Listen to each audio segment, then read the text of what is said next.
Master stroke में अब विश्लेषण होगा फिल्म कश्मीर फाइल्स की कंट्रोवर्सी पर।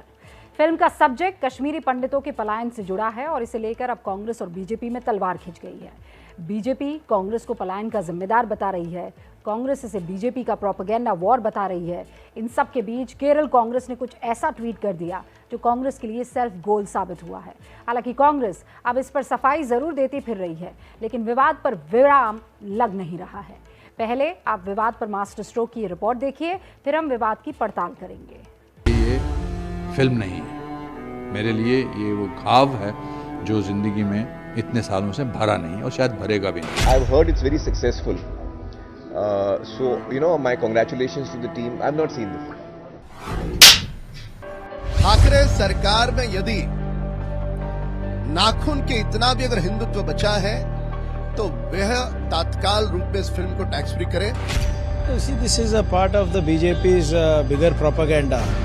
It is a part of their bigger narrative, which the fake narratives that they float. Kashmir files की कंट्रोवर्सी में अब इतने तड़के लग चुके हैं कि विवादों की एक नई स्क्रिप्ट तैयार हो गई है। फिल्म के निर्देशक हैं विवेक अग्निहोत्री और एक्टर हैं अनुपम खेर, जिनका कहना है कि फिल्म 90 के दशक में कश्मीरी पंडितों पर हुए जुल्मों की सच्ची कहानी है। ये एक ऐसी दास्तान, एक ऐसी कहानी, आजाद भारत का एक ऐसा कलंक जिसके सत्य को आज तक किसी ने भी फिल्मी पर्दे पे लाने का प्रयत्न भी नहीं किया। 32 साल पहले जब उनको उनके घरों से, उनके वातावरण से, उनकी रोजी रोटी से, उनके शहर से, उनके गांव से निकाल दिया था, उसके बाद उनकी त्रासदी को दुनिया ने कभी एक्नॉलेज नहीं किया। इसलिए मेरे लिए ये फिल्म नहीं है। फिल्म के डायरेक्टर और एक्टर के इन दावों की सच्चाई तो दर्शक तय करेंगे, लेकिन केरल कांग्रेस ने फिल्म को लेकर कुछ ऐसे दावे कर दिए जिससे कंट्रोवर्सी के ग्राफ में उबाल आ गया। कश्मीरी पंडितों को आतंकियों ने निशाना बनाया। 1990 से 2007 तक 399 कश्मीरी पंडित आतंकी हमले में मारे गए, जबकि इन्हीं 17 सालों में 15,000 मुसलमान आतंकियों के शिकार हुए। केरल कांग्रेस के हमले यहीं खत्म नहीं हुए। हिंदू मुसलमान से शुरू हुए कांग्रेस के आरोप सीधे सियासी अटैक में बदल गए। लिखा, बीजेपी समर्थित वीपी सिंह की सरकार दिसंबर 1989 में बनी और पंडितों का घाटी से पलायन जनवरी 1990 में शुरू हुआ। बीजेपी ने कुछ नहीं किया और वीपी सिंह की सरकार को नवंबर 1990 तक समर्थन देती रही। कांग्रेस के इन आरोपों पर जब चौतरफा हमले शुरू हुए तो ट्वीट डिलीट हो गया और केरल कांग्रेस की तरफ से सफाई भी आई। We will verify that, we will inquire into the matter, then we will take action if somebody is doing any mischief. इस सफाई के बाद भी कांग्रेस और बीजेपी की जुबानी जंग नहीं रुकी।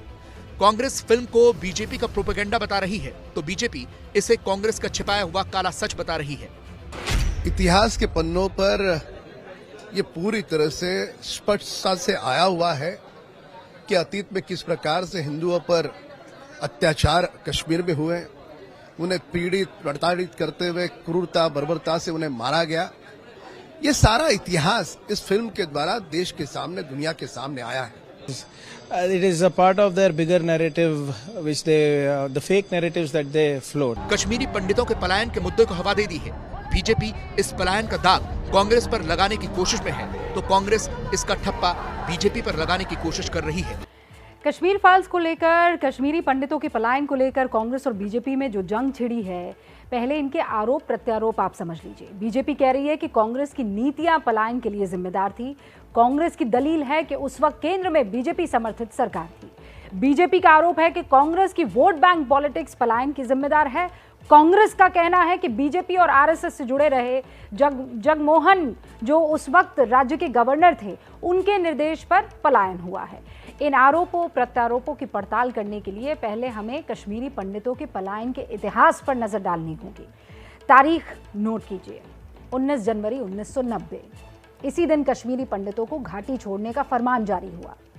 एक दिन में 60,000 कश्मीरी पंडितों ने पलायन किया।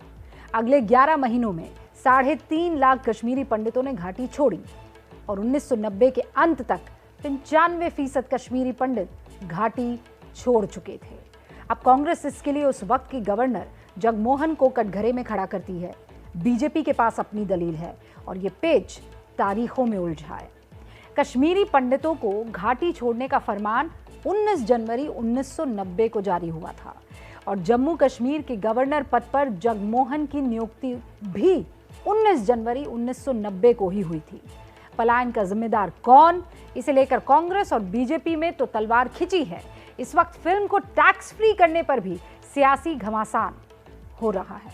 फिल्म कश्मीर फाइल्स देश के कई राज्यों में टैक्स फ्री कर दी गई है। ये सभी राज्य बीजेपी शासित हैं। इसके साथ ही टैक्स फ्री करने की राजनीति भी तेज हो गई है। महाराष्ट्र में बीजेपी सरकार से फिल्म को टैक्स फ्री कराने की मांग कर रही है।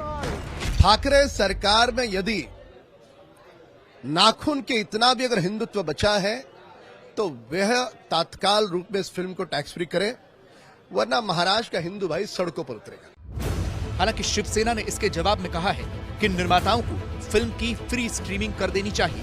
दूसरी ओर अब डोगरा फ्रंट सड़क पर आकर पलायन की जांच की मांग कर रहा है।